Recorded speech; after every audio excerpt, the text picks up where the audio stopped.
pas dans la bonne direction. Le fameux vaccin contre la COVID-19 devrait être distribué dès la semaine prochaine au pays, à condition évidemment d'être officiellement homologué par Santé Canada. Alors, soupir de soulagement pour plusieurs, mais encore beaucoup de questions face à l'inconnu. Patrick Filion est microbiologiste et professeur au Cégep de l'Outaouais. Monsieur Filion, bonjour. Bonjour. D'abord, est-ce qu'on doit s'inquiéter d'un vaccin qui a été, il faut le dire, créé très rapidement, à savoir s'il est vraiment efficace selon vous?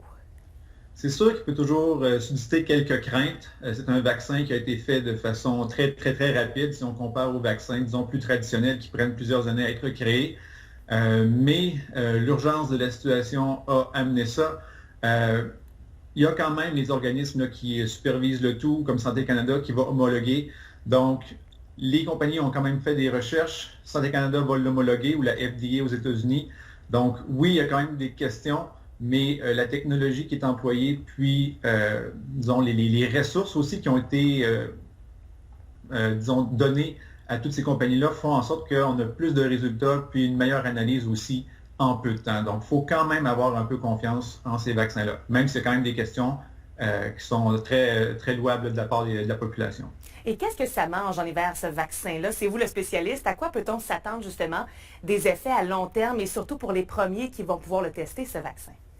Oui, bien, le vaccin, si on parle du vaccin de Pfizer, entre autres, c'est une nouvelle technologie. Là, on vous injecte dans le fond un bout du génome viral et c'est vous-même qui produisez les protéines virales qui seront reconnues par votre système immunitaire. Donc, c'est une nouvelle technologie. Les gens ne doivent pas s'inquiéter. Beaucoup de gens croient que ce qu'on vous insère comme génome viral va aller s'insérer dans votre ADN à vous. Ce n'est pas le cas. Donc, l'ARN va demeurer au niveau du cytoplasme, donc ne va pas atteindre votre noyau où est situé votre ADN. Et à ce moment-là, donc, vous faites vos protéines et ce vaccin-là, selon les résultats qu'on a obtenus, devrait nous protéger là, pendant plusieurs mois, peut-être plusieurs années, mais ça demeure à vérifier. On le saura dans quelques mois ou quelques années. Il faut bien comprendre que ça ne guérit pas de la COVID, mais ça protège, évidemment. Exact. Comme tous les vaccins, c'est un moyen de prévenir une infection, donc il faut le recevoir avant d'avoir été infecté.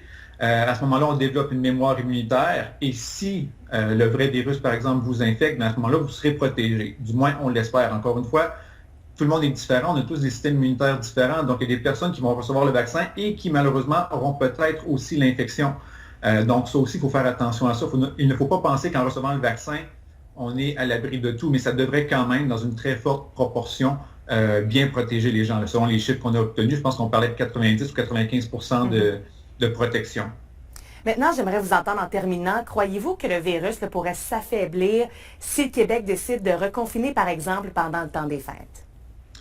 Si on reconfine et qu'on le fait bien, on pourrait avoir une diminution du nombre de cas. Ça reste quand même difficile à déterminer parce que, bon, on est plus souvent à l'intérieur, puis le simple fait d'être plus souvent à l'intérieur, ça favorise la transmission des maladies. On l'a vu avec les virus de la grippe, de la gastro, on voit ça toutes les années.